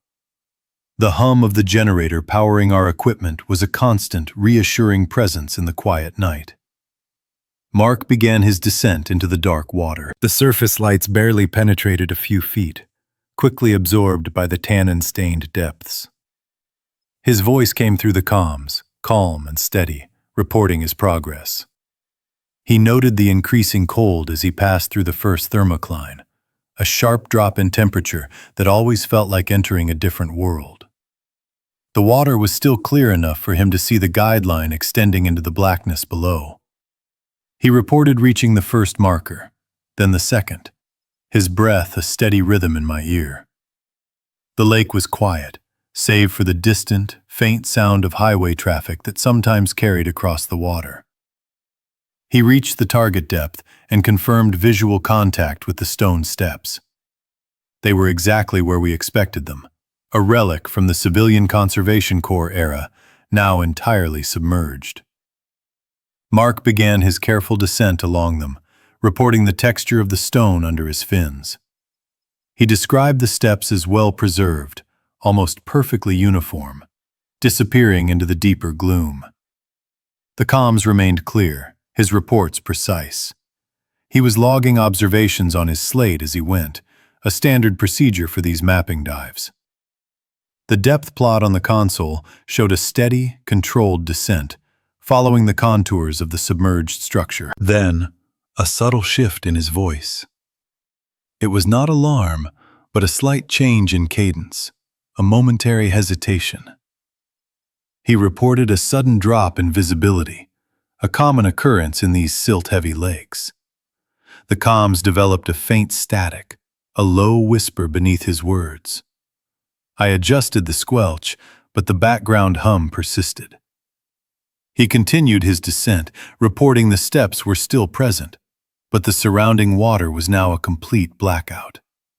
He was relying entirely on his sense of touch and the guideline. The cold was becoming more intense, he noted, even through his dry suit. A few minutes later, the static intensified, making his voice sound distant, almost muffled. He reported reaching a significant depth, well past our initial target for the steps. I checked the depth plot. He was indeed deeper than planned, but still within his gas limits. I asked for a status update, reminding him of the revised depth limit. His response was delayed, then came through, fragmented. He mentioned the steps were still going down, but something else was present. He described a change in the stone, a different kind of construction, not the rough-hewn blocks we expected. He said the steps were now smoother, almost polished, and the gaps between them were too uniform. The comms then broke up completely for a few moments, just a burst of static and a low hum. When his voice returned, it was clearer, but the tone was different. It was still calm, but held a strange, almost detached quality. He reported that the steps had ended. He was at the bottom of the structure, he said. But then he added something that made me pause. He described a large, open space, not the expected silt-covered floor of the reservoir. He spoke of a vast chamber, cold and still, with an impossible echo. He said there were no steps leading out, only a smooth, dark wall. His final transmission was a single, drawn-out phrase, spoken with a quiet certainty. "It's not a lake down here." Then, silence. The comms went dead, leaving only the persistent static and the low hum of the surface equipment. My immediate response was to initiate emergency protocols. We had lost comms, and the last transmission was highly irregular. I called out to Mark, but received no reply. The depth plot showed his position holding steady, deeper than any previous dive in that section of the lake. We began the process of line retrieval, a slow and deliberate operation. The recovery diver was already suiting up, preparing for a deep, zero-visibility rescue. The air grew colder as the night deepened, and a thicker fog began to roll in from the forest, obscuring the distant highway lights. It took a little over an hour to bring Mark to the surface. He was unconscious, but still breathing, though his gas supply was critically low. We immediately began resuscitation efforts and prepared for transport. As we worked, I noticed his dive slate still clipped to his BCD. I unclipped it, hoping for a clear log of his final observations. The pencil was still secured, and there was a single, clear phrase written on the slate. It read, "Steps end at 180 feet, silt floor." The discrepancy was immediate and stark. His spoken transmission described a vast chamber, no silt, and a depth far greater than the one noted on the slate. The depth plot confirmed he had indeed gone deeper than 180 feet, holding steady at a depth closer to 250 feet when comms failed. We photographed the slate, secured the audio recording from the comms console, and began compiling our report. The local authorities were notified, and a formal investigation was initiated. The incident report detailed the comms failure, the diver's condition, and the conflicting information.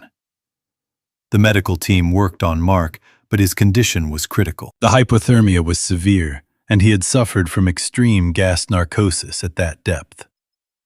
The investigators reviewed our logbook entries, the equipment manifests, and the dive plan. They listened to the audio transcript repeatedly, focusing on the final transmission. The phrase, "It's not a lake down here," echoed in the small cabin where we conducted our initial debrief. The photograph of the slate was placed alongside the transcript. The contrast was undeniable. The official findings were inconclusive regarding the cause of the comms failure or the source of Mark's final report. They attributed his disorientation to severe narcosis and hypothermia, suggesting he had hallucinated the chamber and the smooth walls. The slate, they argued, represented his last coherent thought before the onset of extreme mental impairment. The lake bottom was surveyed again, but no such chamber was ever found. It was just a deep, silt-covered floor, exactly as the slate described. Mark never fully recovered. He suffered permanent neurological damage and could not recall the dive beyond the initial descent. The incident was filed away as a severe diving accident, a cautionary tale about the dangers of deep, cold water. But the audio recording remained, a piece of evidence that defied easy explanation. I still hear Mark's voice sometimes, calm and certain, describing that impossible space. The quiet dread of that final transmission, the words, "It's not a lake down here," still resonate in my memory.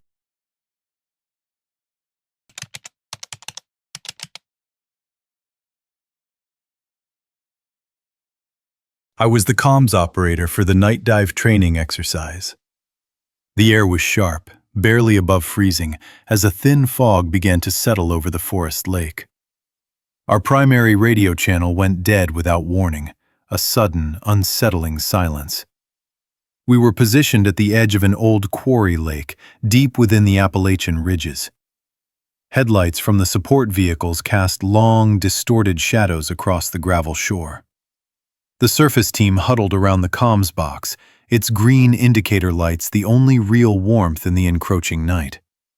The diver, a seasoned instructor named Miller, was already at depth, conducting a simulated recovery drill. His last transmission had been clear, reporting a descent through a thermocline. Then came the static, a brief burst of white noise, followed by an absolute void. We logged it as a complete radio failure, a known risk in these deep, cold coves. The backup system also remained silent. We initiated standard emergency protocols, preparing for a manual retrieval. The incident report was already forming in my mind, detailing equipment malfunction. We assumed the comms unit had simply failed, a common enough occurrence with older gear in these conditions.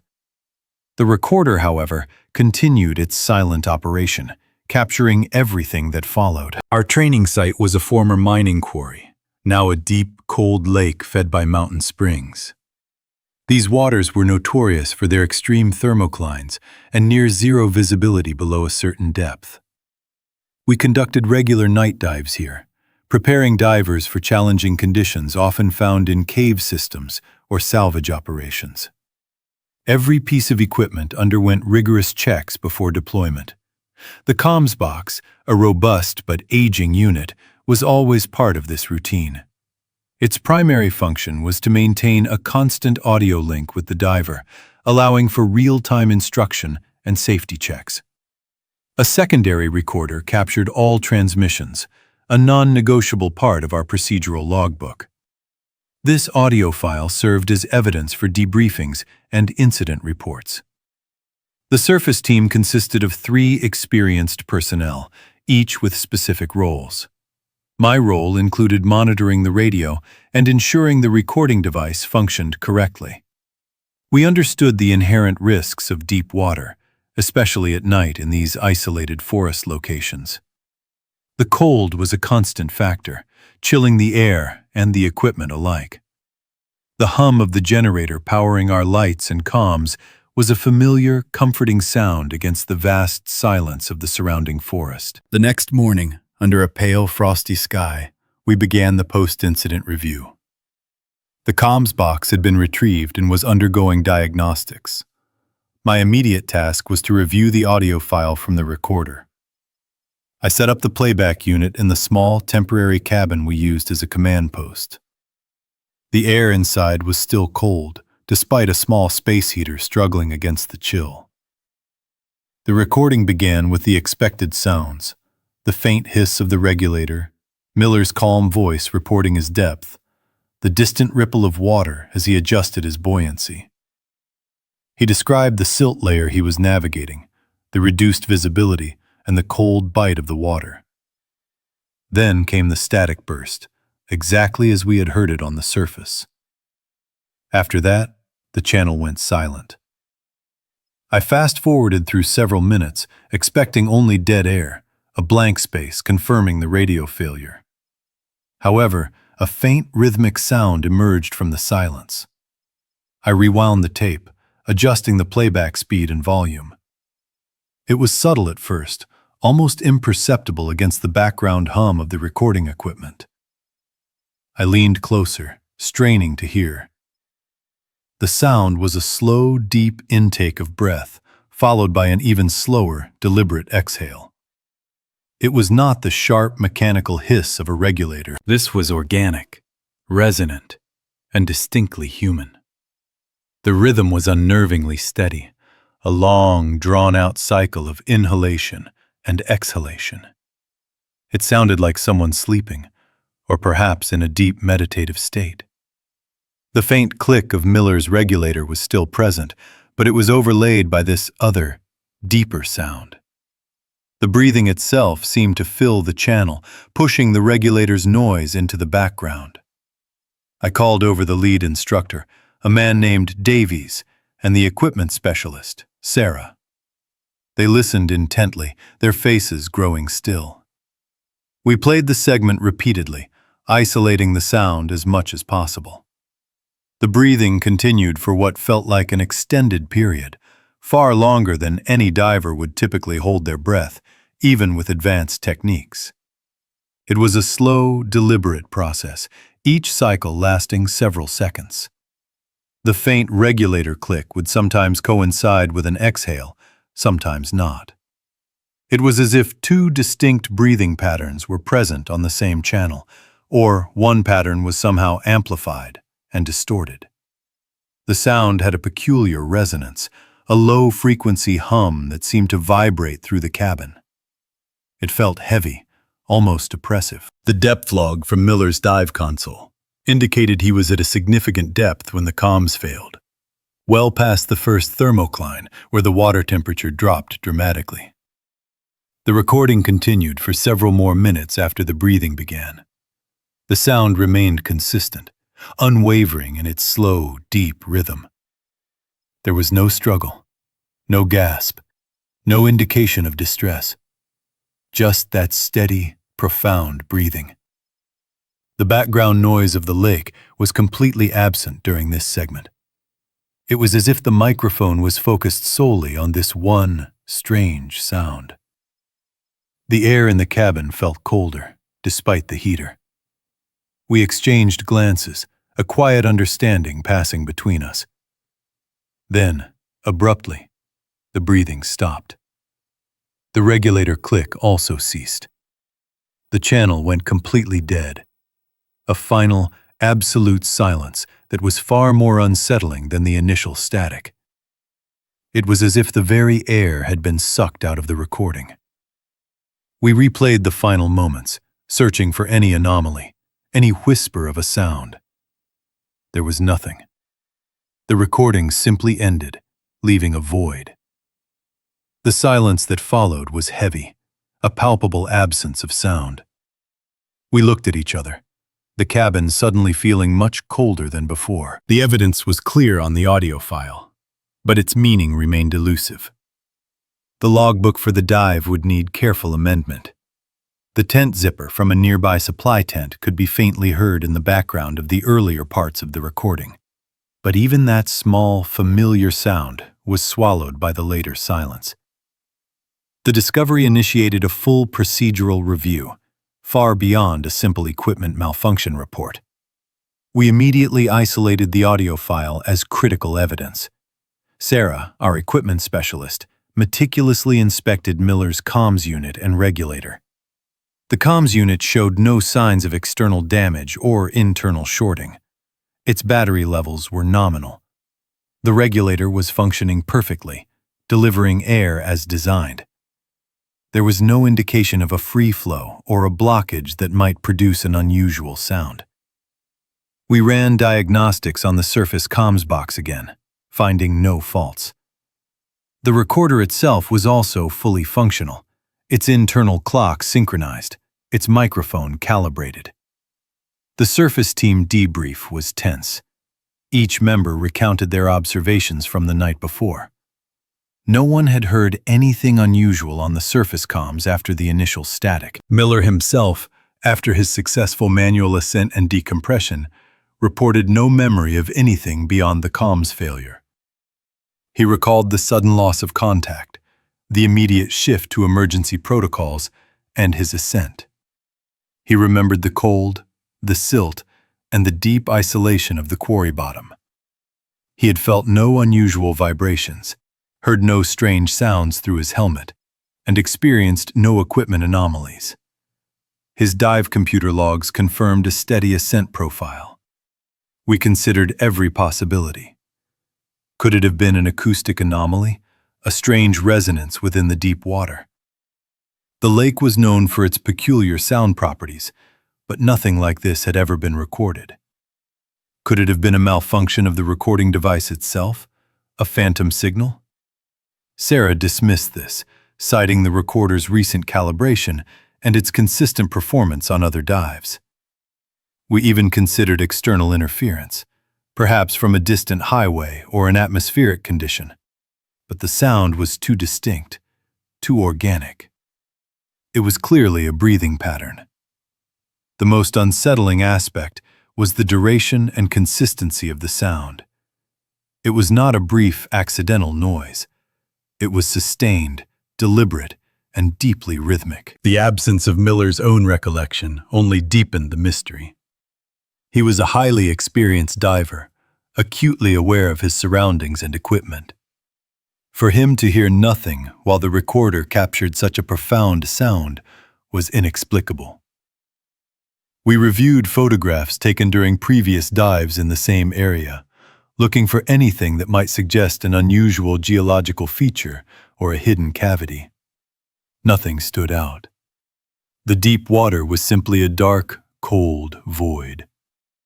The official report eventually cited an unexplained audio anomaly in conjunction with the comms failure. The incident was logged, the audio file archived, and the equipment declared fully operational. There was no logical explanation that fit all the facts. The silence that followed the breathing was also a point of contention. It was too abrupt, too complete. It suggested a finality that went beyond a simple equipment failure. The forest around the cabin remained quiet, but the quiet felt different now. It felt watchful. The cold seemed to seep deeper into our bones, a lingering chill that had nothing to do with the outside temperature. The incident closed without a definitive explanation. The dive team continued its training, but a subtle shift had occurred. The deep water of the quarry lake felt different, less like a training ground and more like a vast, unknowable presence. The audio file became a part of our confidential records, a piece of evidence that defied categorization. We never played it casually again. The hum of the radio, once a comforting background noise, now carried a faint undercurrent of apprehension. Every static burst, every momentary silence was scrutinized with a new intensity. The procedural logs were updated to include more stringent checks on all recording devices, but no amount of technical diligence could account for what we had heard. The isolation of the Appalachian forest, once a peaceful backdrop, now seemed to amplify the silence, making it feel heavy and expectant. Sometimes, late at night, when the wind whispers through the trees outside my window, I still hear it. The slow, deep rhythm of that breathing, a sound that came from the absolute darkness of the lake. It was a sound that should not have been there, a presence captured on tape, existing beyond the reach of light or logic. The memory of that profound, deliberate exhale remains, a quiet dread that settles deep within the quiet hum of my own thoughts. It is a sound that reminds me of the vast, cold spaces that lie just beneath the surface, waiting.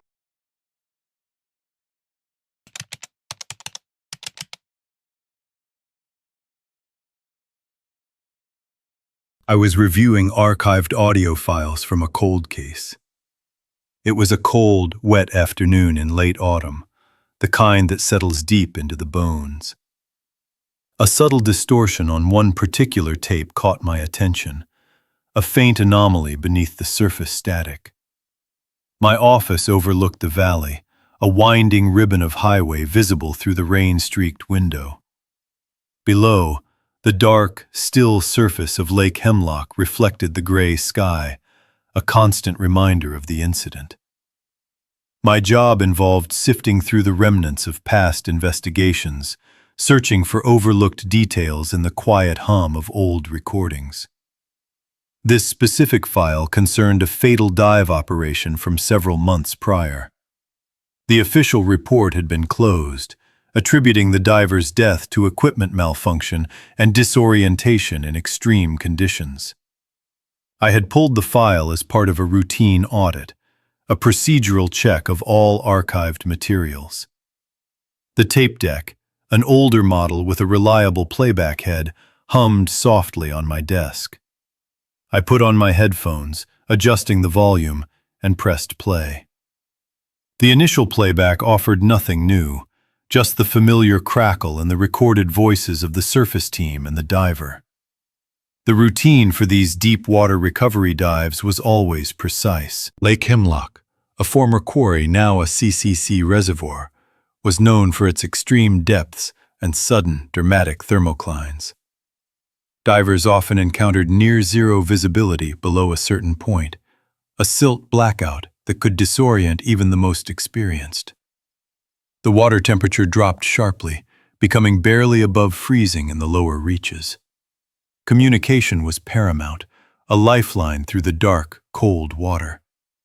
The dive team consisted of one primary diver, a safety diver on standby, and a surface support crew managing lines and communications. Their objective that day was to retrieve a small, submerged research drone, lost during a previous survey. The operation had been meticulously planned, with detailed dive slates and depth logs prepared beforehand. Every transmission, every breath, was recorded for post-dive analysis and safety review. I listened through the entire recording, a process I had completed many times before with other cases. The diver, a man named Miller, had been calm and professional throughout the initial descent. His reports were clear, detailing depth, temperature, and visibility as he progressed. The surface team's responses were equally steady, confirming his readings and providing guidance. Around 100 feet, Miller reported entering the thermocline, a sudden drop in water temperature. A few minutes later, he described the onset of the silt blackout, the complete loss of visual reference. His voice remained even, a testament to his training. He continued his descent, guided by his instruments and the surface team's instructions. The hum of his rebreather was a constant rhythmic presence in the audio. Then, the transmission changed. Miller reported reaching the target depth, about 200 feet. He confirmed visual contact with the drone, a small, dark shape in the beam of his dive light. His next transmission was brief, a single phrase confirming his position and readiness to begin the recovery. This was the last logged phrase in the dive report. The surface team acknowledged, and then, a few moments later, they called his name. There was no response. They called again, their voices growing more urgent. The recording continued for several minutes, filled with the surface team's increasingly frantic calls, interspersed with static and the sound of their own breathing. Eventually, the recording ended, a stark silence replacing the desperate calls. I paused the tape, the silence in my office suddenly heavy. The official explanation cited an abrupt equipment failure, possibly exacerbated by the extreme cold and pressure. Miller's body was recovered the next day, his rebreather showing signs of a critical malfunction. The investigation had been thorough, but the cause of the malfunction remained somewhat ambiguous. I rewound the tape to Miller's last transmission, the one confirming his position. I listened again, focusing intently on the brief pause after his last word. There was a faint, almost imperceptible sound, a whisper of something else. It was buried deep beneath the static, a ghost in the machine. I adjusted the equalizer settings on the tape deck, filtering out the higher frequencies, then the lower ones. I isolated the segment, looping it repeatedly. The sound was still there, a faint, breathy utterance. It was not part of the surface team's communication, nor was it the sound of Miller's rebreather. It was something else, something distinct. I slowed the playback speed, reducing it to half, then a quarter. The whisper became clearer, though still indistinct. It sounded like a single word, spoken very softly, almost a gasp. I leaned closer to the speakers, my headphones pressing against my ears. The rain outside had intensified, drumming against the window pane, but I barely registered it. My focus was entirely on the faint sound, trying to pull it from the depths of the recording. I repeated the process, adjusting the filters, trying different playback speeds. The word began to coalesce, forming into something recognizable, something chilling. It was a name. Not Miller's name, or the name of anyone on the surface team. It was a different name, a woman's name, spoken with an inflection of surprise, almost recognition. The sound was so quiet, so buried, it was easy to understand why it had been missed during the initial review. It was not a shout, not a cry for help. It was a quiet, almost intimate utterance, as if Miller was speaking to someone directly in front of him. The implications settled over me like the cold lake water. Miller was alone in the dark, 200 feet down, in barely above freezing water. There should have been no one else there. The silence that followed the word was absolute, broken only by the increasing static as his communications failed. I removed my headphones, the sudden quiet of the office feeling unnatural. My chair creaked as I shifted, a small sound in the stillness. I reviewed the original dive log, the surface team's notes, and the investigation summary. There was no mention of any unusual sounds or communications beyond the logged phrases. The transcript markup only showed Miller's final, clear statement. I pulled up the lake chart, tracing the contours of the quarry, the known depths, the location of the drone. The area was isolated, far from any underwater structures or known hazards other than the depth itself. I printed a new transcript, marking the exact point of the anomaly. My next step was to bring in a colleague, a sound engineer with more advanced audio analysis equipment. I wanted an independent verification, a professional opinion. He was initially skeptical, accustomed to dealing with false positives and audio artifacts. We spent several hours in his lab, feeding the old tape into state-of-the-art digital converters, running it through sophisticated noise reduction software. The process was painstaking, a slow extraction of sound from silence. The engineer, a man named Davies, worked methodically, his face illuminated by the glow of the monitor. He isolated the segment, enhancing the frequencies, stripping away the hiss and hum. The word emerged, clearer now, undeniable. It was the same woman's name I had heard. Davies looked at me, his expression unreadable. He replayed the cleaned audio, looping the single word. It was distinct, a quiet, almost breathy sound. We listened to it dozens of times, trying to discern any other nuances, any other sounds. There were none. Just the name, then silence, then the increasing static. We cross-referenced the name with the dive team roster, with Miller's personal contacts, with any known associates. There was no one by that name connected to the operation or to Miller's immediate circle. The name itself was not uncommon, but its presence in that specific context was deeply unsettling. It was an anomaly that defied any logical explanation. The implications were profound. If Miller had spoken a name, a woman's name, in that moment of extreme isolation, who was he speaking to? And why was it not heard by the surface team? The surface team's equipment was robust, their monitoring protocols strict. The only explanation was that the sound was so faint, so brief, that it was simply lost in the ambient noise and the urgency of the situation. But the fact that it was there at all, a quiet whisper in the dark, cold water, changed everything. It added a layer of profound unease to an already tragic event. The official report, attributing the death to equipment failure, suddenly felt incomplete, hollow. We submitted a revised report, including the new audio evidence and Davies' analysis. The authorities reviewed it, acknowledging the discovery but offering no new conclusions. The word remained an unexplained anomaly. It did not change the official cause of death, nor did it provide any new leads for the investigation. It simply existed, a quiet, unsettling fact. The file was eventually re-archived, the new evidence appended to the original report.